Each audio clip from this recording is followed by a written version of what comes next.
तो बहुत ध्यान से अब हम फाइनेंशियल प्लानिंग डिस्कस करने वाले हैं। फाइनेंशियल प्लानिंग सबसे ज़्यादा इंपॉर्टेंट टॉपिक है पूरे के पूरे कोर्स का। तो एक बार मैं स्लाइड पे आ जाता हूँ। फाइनेंशियल प्लानिंग का मतलब है कि कोई भी आपका फ्यूचर इंपॉर्टेंट गोल है, जो फाइनेंशियल गोल है, जैसे मान लो आप चाहते हो कि आपका बच्चा जो है वो ऑस्ट्रेलिया जाके यूएस जाके किसी रेप्यूटेड यूनिवर्सिटी में पढ़े जिसके 50 लाख रुपए लगते हैं, तो आज से ही आप उसकी कैसे प्रिपरेशन स्टार्ट कर दो।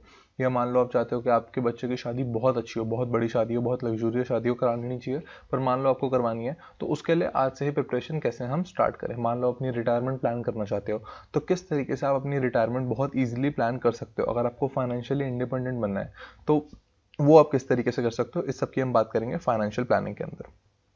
तो हम एक्सेल यूज करेंगे फाइनेंशियल प्लानिंग के अंदर, जैसे मैंने आपको बताया हुआ है। सिप कैलकुलेट करने के लिए कौन सी वेबसाइट, टॉपअप सिप के लिए कौन सी वेबसाइट, सीएजीआर वगैरह, वो सब मैंने आपने आई होप आपने स्क्रीनशॉट लिया हुआ है उसका, तो वो मैंने आपको बता रखा है। लेकिन अब हम ये सारी की सारी चीज़ें एक्सेल के ऊपर करने वाले हैं। तो मैं आपको बिल्कुल बेसिक्स ऑफ एक्सेल सिखाने जा रहा हूँ। उसके बाद फिर मैं बताऊंगा कि हमें फाइनेंशियल प्लानिंग किस तरीके से करनी है।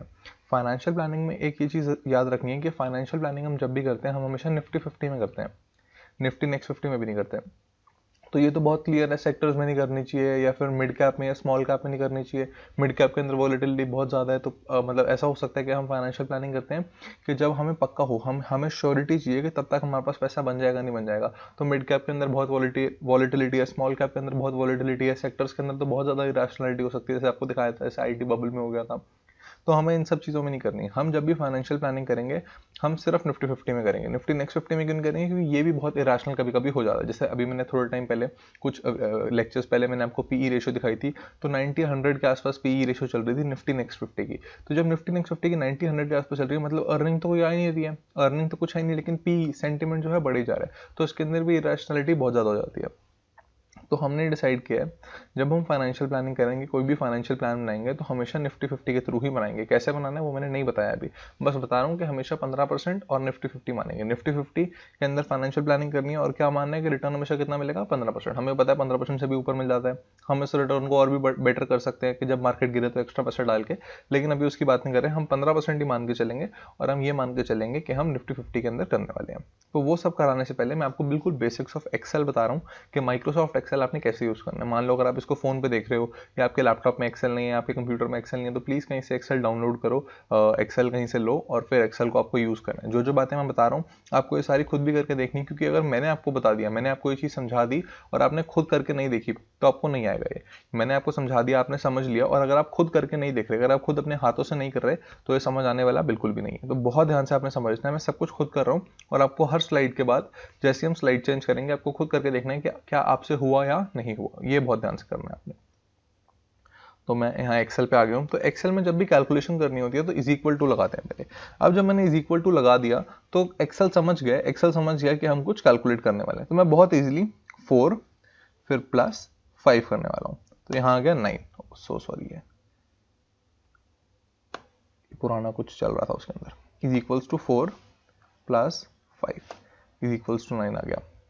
फिर आपने क्या, इज इक्वल्स टू 10 - 7, तो ये 3 आ गया। फिर आपने क्या, इसमें नहीं जाएंगे, इज इक्वल्स टू 10 × 5, तो ये 50 आ गया। तो बहुत इजीली आप इज इक्वल टू लगा के कैलकुलेट कर सकते हो, जैसे हम गूगल पे कर रहे थे, गूगल कैलकुलेटर यूज़ कर रहे थे, आप यहाँ पे भी कर सकते हो। ये बहुत बेसिक सी चीज़ें, आप कुछ भी कर सकते हो, जैसे 140 / 7, तो ये 20 आ गया। तो बहुत इजीली आप इसको कर सकते हो, कोई प्रॉब्लम नहीं। ये तो आई होप आपको ये करने में वैसे भी कोई प्रॉब्लम नहीं आएगी, लेकिन मैंने वैसे ही इजी करने के लिए आपको समझा दिया। अब मैं आपको कंसेप्ट समझाने जा रहा हूँ। अब यहाँ पे देखो उसे बहुत ध्यान से, कि प्रेजेंट वैल्यू क्या होती है। प्रेजेंट वैल्यू का मतलब क्या है? प्रेजेंट वैल्यू के दो मतलब है। एक तो प्रेजेंट वैल्यू का मतलब क्या है कि आज कितने पैसे हैं, मतलब बेसिकली प्रेजेंट वैल्यू को हम क्या बोलेंगे कि आज कितना। जैसे मान लो आप मेरे पास आते हो, आप मुझे बोलते हो कि मुझे ये बता कि 1 करोड़ रुपए चाहिए मेरे को 40 साल बाद। आप मेरे पास आते हो, आप मुझे बोलते हो कि मेरे को 1 करोड़ रुपए चाहिए, 1 करोड़ चाहिए मेरे को 40 ईयर्स के बाद। तो मैं आज कितना पैसा इन्वेस्ट कर दूं कि मेरे को गारंटीड पक्का पक्का 40 साल बाद 1 करोड़ रुपए के आसपास मिल जाए, मैं आज कितना पैसा उसके लिए इन्वेस्ट कर दूं। तो मैंने बोला क्या ये इंपॉर्टेंट है 1 करोड़ रुपए? आपने बोला हाँ यार 1 करोड़ रुपए बहुत इंपॉर्टेंट है, मैं चाहता हूँ कि जब 40 साल बाद मैं 1 करोड़ रुपए डोनेट करना चाहता हूँ कहीं पे, तो मैं बहुत बहुत मेरे को इंपॉर्टेंट है मेरे लिए 1 करोड़ रुपए को दान करना, तो तू मेरे को बता आज मैं कितने पैसे डाल दूँ। तो मैं बोलता हूँ चलो ठीक है। तो अब मैं बोलता हूँ इसकी हम प्रेजेंट वैल्यू निकाल लेते हैं कि आज हमें कितने डालने पड़ेंगे इसकी प्रेजेंट वैल्यू। तो इज इक्वल्स टू डालेंगे तो एक्सेल क्या समझ जाएगा कि हम कुछ कैलकुलेशन करने वाले हैं। फिर हमें क्या चाहिए, आप मुझे कह रहे हो कि 1 करोड़ रुपए आपको 40 साल बाद चाहिए, तो आज कितने डालने हैं, तो आज कितने डालने हैं, आज प्रेजेंट में कितने डालने हैं, ये निकालने के लिए हम प्रेजेंट वैल्यू निकालेंगे। तो मैंने डाला PV, that means present value, फिर मैंने ब्रैकेट को ओपन कर दिया। फिर कह रहा है रेट, आपको रेट कितना मिलने वाला है। मैं कह रहा हूँ कि हमको 15% मिल जाएगा। क्यों 15% मिल जाएगा, क्योंकि हम तो निफ्टी 50 में इन्वेस्ट कर रहे हैं, निफ्टी 50 में कितना मिल जाता है, 15% मिल जाता है, तो ये रेट डाल दिया मैंने 15%। फिर वो कहता है अच्छा कितने पीरियड्स हैं, बहुत ध्यान से, कितने पीरियड्स हैं आपके पास, कितने पीरियड्स के लिए आप डाल रहे हो पैसे, तो हम कह रहे हैं कि हमारे पास तो 40 साल का टाइम है, तो हम 40 डाल रहे हैं यहाँ पे। फिर वो कह रहे हैं कि पीएमटी क्या है, पीएमटी का मतलब होता है पेमेंट्स, मतलब हर महीने, पर मंथ, इसको आप समझ सकते हो पर मंथ, मतलब हर महीने आप कितना पैसा डाल रहे हो, या आप रेगुलर इंटरवल पे कितना पैसा डाल रहे हो। पीएमटी का मतलब है कि आप रेगुलर इंटरवल्स पे कितना पैसा डाल रहे हो, पीएमटी का मतलब वो है। तो हम कह रहे हैं हम रेगुलर इंटरवल पे कुछ नहीं डाल रहे हैं, हम बस एक बार डाल के छोड़ रहे हैं, उसके बाद हमें नहीं पता, तो हम यहाँ डाल रहे हैं 0। फिर वो कह रहा है अच्छा तुम्हें फ्यूचर में कितना चाहिए, वो कह रहा है फ्यूचर वैल्यू कितनी होनी चाहिए, तुम्हें फ्यूचर में कितना पैसा चाहिए, एक्सेल मुझसे पूछ रहे हैं। तो मैं कह रहा हूँ कि भाई क्योंकि आपने मेरे को बोलता है 1 करोड़, तो मैं 1 करोड़ डाल देता हूँ यहाँ पे। तो फिर टाइप में हम कुछ नहीं डालेंगे और इसको हम ब्रैकेट क्लोज करके एंटर कर देंगे। तो इसका मतलब है आज अगर आप 37,000 मतलब 37,332 इजी करने के लिए 38 ले लेते हैं, अगर आज आप 38,000 निफ्टी 50 के अंदर इन्वेस्ट कर दो, तो 40 साल बाद ये कितने बन जाएंगे, 1 करोड़। तो ये क्या हो गया, एक तरीके से ये होगी प्रेजेंट वैल्यू। 1 करोड़ की प्रेजेंट वैल्यू कितनी हो गई, ये। और सिमिलरली आप मुझे बोलते हो कि यार फ्यूचर वैल्यू क्या होता है, फ्यूचर वैल्यू भी बता दे। फ्यूचर वैल्यू का मतलब है कि मान लो आपके पास आज 1 लाख रुपए हैं, आज आपके पास 1 लाख रुपए हैं, आप मेरे पास आते हो, आप मेरे को बोलते हो कि भाई तू बता, अगर आज मैं 1 लाख रुपए निफ्टी 50 में डाल दूंगा और इस 1 लाख रुपए को मैं 40 साल बाद निकालूंगा, तो 1 लाख रुपए कितना बन जाएगा। आप मेरे पास आए, आपने मेरे को बोला कि मेरे पास 1 लाख रुपए हैं और मैं 1 लाख रुपए निफ्टी 50 में इन्वेस्ट करना चाहता हूं, लेकिन तू मेरे को बता कि अगर आज मैं 1 लाख रुपए निफ्टी 50 में इन्वेस्ट कर दूंगा, तो ये 40 साल बाद कितना बन जाएगा, आपने मुझसे पूछा। तो उसके लिए मैं क्या निकालूंगा, फ्यूचर वैल्यू। क्यों, क्योंकि आज जो है हमको वो तो पता ही है, अब हमें ये पता लगाना है कि 40 साल बाद कितना बन जाएगा। तो इसके लिए हम क्या निकालने वाले हैं, फ्यूचर वैल्यू। आप कंपाउंड इंटरेस्ट कैलकुलेटर में भी कर सकते हो, लेकिन मैं आपको एक्सेल पे सिखा रहा हूँ। तो हमें क्या निकालनी है, हमें निकालनी है फ्यूचर वैल्यू। तो हमने डाला FB। फिर हमें पता है कि रेट कितना मिल जाएगा, 15% मिल जाएगा। क्यों, क्योंकि हम किसमें डाल रहे हैं, निफ्टी में डाल रहे हैं। फिर आपने बोलता कि 40 साल बाद कितना बन जाएगा, तो मैंने यहाँ 40 डाल दिया। फिर ये है PMT, हर महीने आप कितना डाल रहे हो, आप हर महीने तो कुछ नहीं डाल ही रहे, आप तो कह रहे हैं आज 1 लाख रुपए डालूंगा, ये पता 40 साल बाद कितना बन जाएगा। तो हर महीने, हर 6 महीने, हर साल बाद तो हम कुछ डाल ही नहीं रहे हो, तो हम कह रहे हैं कि आप PMT तो हम कुछ नहीं करेंगे। फिर वो कह रहा है प्रेजेंट वैल्यू कितनी है, आज कितने डाल रहे हो। जब कितने डाल रहे हो तो जेब से कितने जा रहे हैं, मतलब माइनस में आएगा। किसमें आएगा, माइनस में आएगा। मतलब आज जब आप 1 लाख रुपए निफ्टी में डाल रहे हो, तो आपके बैंक अकाउंट से 1 लाख रुपए माइनस होकर कहाँ जा रहे हैं, निफ्टी में जा रहे हैं। तो आपके बैंक अकाउंट से निकल रहे हैं, आपके पास से निकल रहे हैं, तो इसलिए क्या डालेंगे, माइनस। तो यहाँ हमने डाल दिया माइनस 1 लाख, या हमने 1 लाख डाल दिया कि प्रेजेंट वैल्यू 1 लाख है। फिर हम टाइप में क्वेश्चन डाला, इसको बंद कर दिया। तो ये तो मतलब ये कह रहे हैं कि अगर आप आज 1 लाख रुपए निफ्टी में डाल दो और 15% पे वो कंपाउंड हो, तो 40 साल बाद वो कहीं कहीं 2 करोड़ 67 लाख के आसपास बन जाएंगे। तो प्रेजेंट वैल्यू हमको समझ आ गया। प्रेजेंट वैल्यू क्या था, एक बार यहाँ देख लो फिर से। प्रेजेंट वैल्यू ने उससे पूछा कि कितने परसेंट, मतलब प्रेजेंट वैल्यू का मतलब क्या है कि मान लो आपको एक टाइम बाद जाके, मान लो 20 साल बाद, 25 साल बाद, 30 साल बाद, 40 साल बाद एक अमाउंट चाहिए। तो वो अगर आपको अमाउंट चाहिए, तो उस अमाउंट को पाने के लिए आज आपको कितने पैसे इन्वेस्ट करने पड़ेंगे, ये है प्रेजेंट वैल्यू। फिर फ्यूचर वैल्यू का मतलब क्या है, फ्यूचर वैल्यू का मतलब है कि अगर आपके पास आज कुछ पैसा पड़ा है, अगर आपके पास आज कुछ पैसा पड़ा है और आप ये जानना चाहते हो कि आज अगर मैं उस पैसे को इन्वेस्ट कर दूं, तो 40 साल बाद वो पैसा कितना बन जाएगा, 40 साल बाद वो पैसा कितना बन जाएगा, तो उसे क्या बोलते हैं, future value. I hope this is clear, बहुत ईजी था ये। फिर एक बार हम देख लेते हैं और क्या क्या मैंने यहाँ पर डाला हुआ है। फिर पीएमटी का मतलब क्या है, पीएमटी का इजीली मतलब समझो कि आप बोलते हो कि यार मेरे को 1 करोड़ रुपए चाहिए, आप बोलते हो कि मेरे को 1 करोड़ रुपए चाहिए आज से 40 साल बाद। आप मेरे पास फिर से आए, आप बोलते हो कि भाई मेरे को 1 करोड़ रुपए चाहिए 40 साल बाद, लेकिन मेरे पास ये 37,000 रुपीज नहीं है। आप मेरे पास आए, आप मेरे को बोलते हो 1 करोड़ रुपए चाहिए 40 साल बाद, लेकिन मेरे पास 37,000 रुपीज नहीं है, मेरे पास कुछ भी पैसा नहीं पड़ा हुआ। तो तू मेरे को बता कि कितने पैसे मैं सिप के थ्रू डाल दूं कि मैं 40 साल बाद 1 करोड़ कमा लूं। तो उसके लिए हम बोलेंगे चलो सिप करनी है तो हम पीएमटी निकाल लेते हैं। तो हम गए इज इक्वल्स टू पीएमटी। तो कहता है बताओ रेट कितना है, तो हम बोलेंगे 15% रेट है, लेकिन 15% तो साल का है, और सिप तो क्या होती है, मंथली होती है। याद करो, वीकली भी होती है, डेली भी होती है, सारी होती है, लेकिन हम कौन सी करते हैं, हम मंथली करना प्रेफर करते हैं। तो जब अगर हम ईयरली निकाल रहे हैं, ईयरली, इस केस में हमने बात करी थी, इस केस में ऊपर वाली जो पीवी वाला जो केस था हमारा, पीवी वाले केस में हमने बात करी थी कि ईयरली था, 15% ईयरली था और 40 साल थे। एफपी वाले केस में हमने बात करी थी कि 15% ईयरली था और 40 साल थे, लेकिन यहां तो हम जो पैसा डाल रहे हैं वो क्या होगा, मंथली होगा। तो 15% डिवाइडेड बाय क्या हो गया, 12 हो गया। अब नंबर ऑफ पीरियड्स कितने हैं हमारे पास, मतलब हम कितने टाइम के लिए डालने वाले हैं, तो हम 40 सालों के लिए डालने वाले पैसे को। लेकिन 40 सालों में कितने महीने होते हैं, हर महीने डालेंगे ना, एक साल में तो नहीं डालेंगे, हर महीने डालेंगे। एक साल में 12 महीने होते हैं, 40 साल में हो गए 40 × 12 महीने, तो ये भी आ गया। फिर उसने बोला प्रेजेंट वैल्यू कितनी है, तो आपने तो मुझे कहा था कि भाई मेरे पास तो कोई पैसा ही नहीं है, मेरे पास तो कोई बिल्कुल भी कोई अमाउंट नहीं है, तो प्रेजेंट वैल्यू हो गई 0। फिर आप बोलते हो कि फ्यूचर वाली आपको कितनी चाहिए, आपने बोला फ्यूचर वाली तो यार मेरे को उतनी चाहिए, मुझे फ्यूचर वाली 1 करोड़ चाहिए, और उस टाइम पे 1 करोड़ आपके पास आएंगे, 1 करोड़ आएंगे, तो प्लस में रखना है 1 करोड़, तो मैंने यहाँ पे 1 करोड़ लिख दिया 1। तो अब ये पैसा कितना बन जाएगा, तो हमने चेक किया, तो मैंने आपको बोला कि अगर आप 323, तो इजी करने के लिए 350 मान लेते हैं, वैसे 323 है, कि अगर आप 323 रुपीज की एसआईपी कर दो हर महीने, और ये आप निफ्टी 50 के अंदर इन्वेस्ट कर दो, तो 40 साल बाद ये पैसा, और ये सबको कभी बढ़ाओगे नहीं, सबको कुछ नहीं करोगे, हमेशा चलते रहने दोगे, तो 40 साल बाद ये पैसा अप्रोक्सीमेटली 1 करोड़ के आसपास आ जाएगा। तो ये क्या हो गया, पीएमटी, ये हो गया। तो आप कहते हो यार 322 रुपए भी नहीं कर सकता महीने, मैं तो कमाता ही बहुत कम हूं, मेरे पास तो पैसे ही नहीं है, तो तू बता आप क्या करूं, 322 से थोड़ा कम कर दे उसको। तो मैं बोलता हूं कि अभी आपके पास कोई पैसा है, कहता चल मैं 5,000 रुपए जुगाड़ लूंगा। मैं आपको बोलता हूं, आप मुझे कह रहे हो कि भाई 322 रुपए भी हर महीने डालना बहुत मुश्किल है मेरे लिए, तो आप मेरे को ये बताओ कि कुछ और तरीका है। तो मैं बोलता हूँ कि चलो 322 रुपए मुश्किल है, कोई बात नहीं, लेकिन आज आपके पास कुछ पैसा है, बोलते हो हाँ यार मैं आज 10,000 रुपए कहीं से मतलब निकाल के कहीं ना कहीं से पता करके 10,000 रुपए मैं डाल दूंगा। मैं बोलता हूँ चलो ठीक है, ये भी कर लेंगे हम। तो हम बोलते हैं चलो ठीक है, अब सिप को हमने करना था कम, तो सिप निकालनी है ना हमने, हर महीने कितने पैसे सिप के थ्रू डालेंगे, ये निकालना है। तो पीएमटी करा अभी भी, फिर वही है 15% हमारा रेट है, और हम कह रहे हैं डिवाइडेड बाय 12, क्योंकि मंथली करेंगे। क्यों करेंगे मंथली, क्योंकि सिप भी क्या होगी, मंथली होगी। नंबर ऑफ पीरियड्स कितने वही है, सेम है, 40 साल ही है, लेकिन हर महीने डाल रहे हैं तो 40 × 12, क्योंकि हर महीने सिप कर रहे हैं हम, सिप कब कर रहे हैं, हर महीने, तो 40 साल, एक साल में 12 महीने, तो 40 × 12।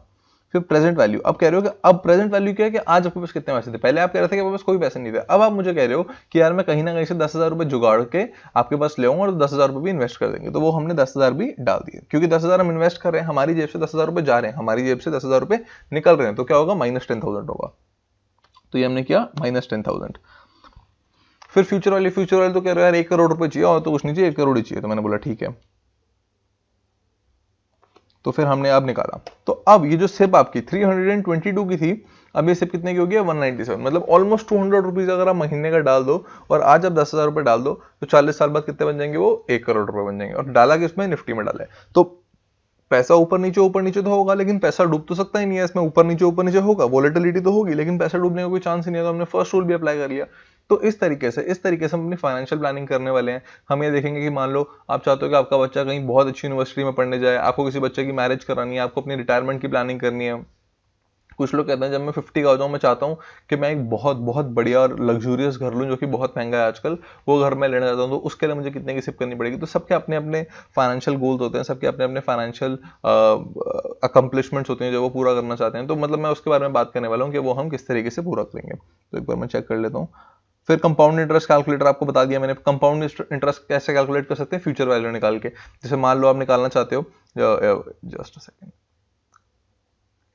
मान लो आप निकालना चाहते हो कि आपके पास आज 20 लाख रुपए पड़े हैं, आपके पास आज कितने पड़े हैं, 20 लाख रुपए, आपके पास आज 20 लाख रुपए हैं। आप कह रहे हो मेरे पास आज 20 लाख रुपए हैं, अगर मैं ये 20 लाख रुपए इन्वेस्ट कर दूं निफ्टी 50 के अंदर 30 सालों के लिए, तो ये पैसा कितना बन जाएगा। आपके पास आज 20 लाख रुपए हैं, और आप मुझसे पूछ रहे हो कि आज ही मैं 20 लाख रुपए इन्वेस्ट कर दूं निफ्टी 50 में 30 सालों के लिए, तो ये पैसा कितना बन जाएगा। तो मैं कहता हूं अगर आपको आगे का पता लगाना है कि कितना बन जाएगा, आपको फ्यूचर में पता लगाना है कि फ्यूचर में कितना बन जाएगा, तो हम क्या निकालने वाले हैं इसके लिए, फ्यूचर वैल्यू। तो बहुत ध्यान से इज इक्वल्स टू एफपी पे गए, रेट कितना है, क्योंकि निफ्टी की बात कर रहे हैं पूरी फाइनेंशियल प्लानिंग में, तो 15%, निफ्टी जूनियर वगैरह नहीं यूज करेंगे तो 15% हो गया। नंबर ऑफ पीरियड्स कितने हैं, आप कह रहे हो 30 साल बाद, 30 साल बाद आपको पता लगाना है, तो 30 डाल दिया। पीएमटी कितना है, अब हर महीने और कितना डालोगे, तो हर महीने तो कुछ नहीं डालूंगा, बस एक बार 20 लाख रुपए डाल दूंगा, 20 लाख से एक बार डाल दूंगा, फिर मंथली में कुछ नहीं डालूंगा। तो मैं बोलूंगा चलो पीएमटी 0 हो गई। फिर आप कह रहे हो कि अभी कितने डाल रहे हो, अभी आप अपनी जेब से कितने डालोगे, मतलब जो भी अपनी जेब से डालोगे क्या होगा, नेगेटिव में होगा। बहुत ध्यान से, जो भी आप अपनी जेब से डाल रहे हो वो क्या होगा, नेगेटिव में होगा। तो अभी कितने डाल रहे हो, अभी आप डाल रहे हो 20 लाख रुपए, तो माइनस कितना हो गया, 20, क्योंकि अभी आप अपनी जेब से डाल रहे हो, आपके पास से तो जा रहा है ना पैसा, तो नेगेटिव, -20 लाख डाल दिया हमने।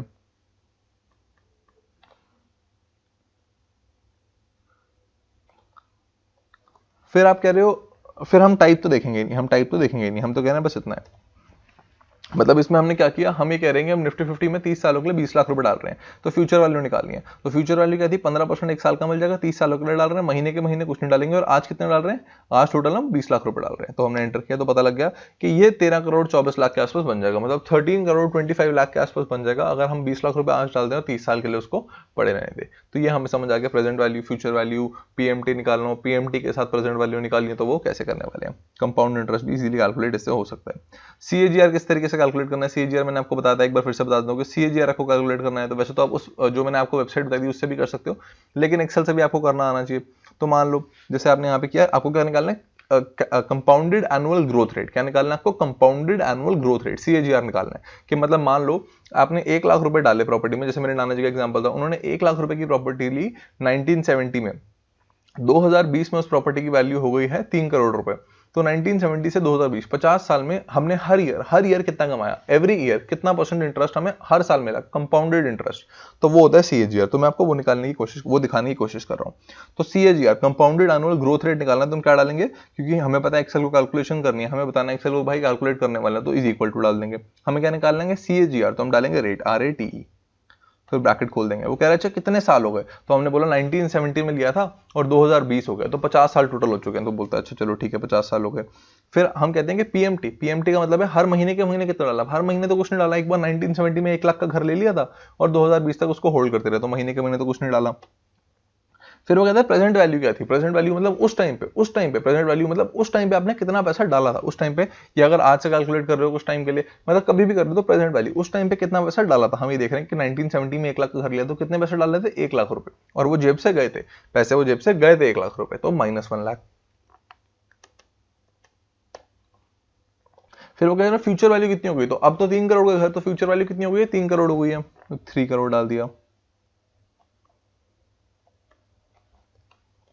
तो अब इसे कैलकुलेट किया तो कहीं 12% के आसपास आ गया है, और इसको अगर हम डेसिमल में ले लें यहाँ पे तो 12.1% के आसपास क्या आ गया ये CAGR। तो अब हमने CAGR भी कैलकुलेट करना सीख लिया, तो बहुत इजीली हम CAGR किस तरीके से कैलकुलेट कर सकते हैं।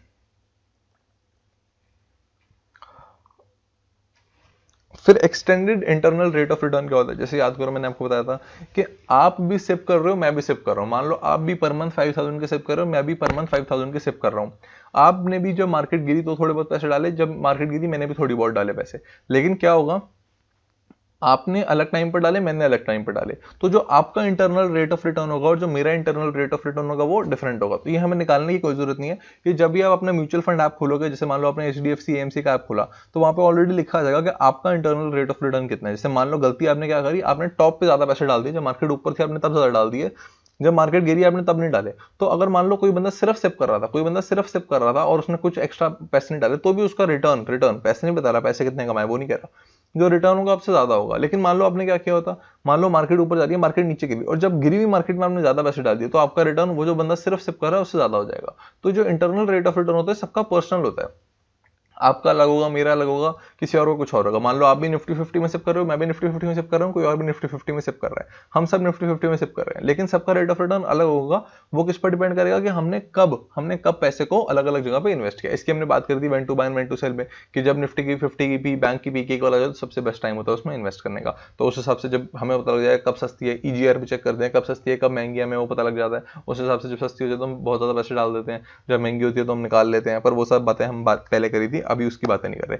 अभी आपको मैंने बेसिक्स ऑफ फाइनेंशियल प्लानिंग, बिल्कुल बेसिक्स ऑफ एक्सेल सिखाया है। अब मैं नेक्स्ट क्लास में आपको ये बताऊंगा, मतलब नेक्स्ट स्लाइड में आपको ये दिखाऊंगा कि कौन कौन से आपके लिए इंपॉर्टेंट फाइनेंशियल गोल्स हो सकते हैं और उनको आपने किस तरीके से पूरा करना है। अभी तक मैंने आपको बिल्कुल बेसिक समझाया है। तो नेक्स्ट स्लाइड पे जाने से पहले अभी वीडियो को पॉज करो और बिल्कुल ध्यान से जो जो बातें मैंने बोली हैं आपको खुद निकालना है। आपको प्रेजेंट वैल्यू निकालनी आनी चाहिए, आपको फ्यूचर वैल्यू निकालनी आनी चाहिए, आपको PMT निकालना आना चाहिए, आपको रेट निकालना आना चाहिए, आपको कंपाउंड इंटरेस्ट कैलकुलेट करना आना चाहिए। ये 5 चीजें आपको एक्सेल पे करनी आनी चाहिए। इज इक्वल टू डाल के बहुत इजीली आप कर सकते हो। तो पहले खुद करके देखो तभी आगे जाना, वरना समझ नहीं आएगा। तो पहले खुद करो इसे, खुद अपने आप लैपटॉप पे, कंप्यूटर पे, फोन पे एक्सेल का ऐप डाउनलोड करो। फोन पे हो तो एक्सेल का ऐप डाउनलोड कर सकते हो, लैपटॉप पे आप एक्सेल यूज कर सकते हो, कहीं पे भी एक्सेल यूज करो, ये सारी चीजें कैलकुलेट करो और फिर तभी आगे जाएंगे हम।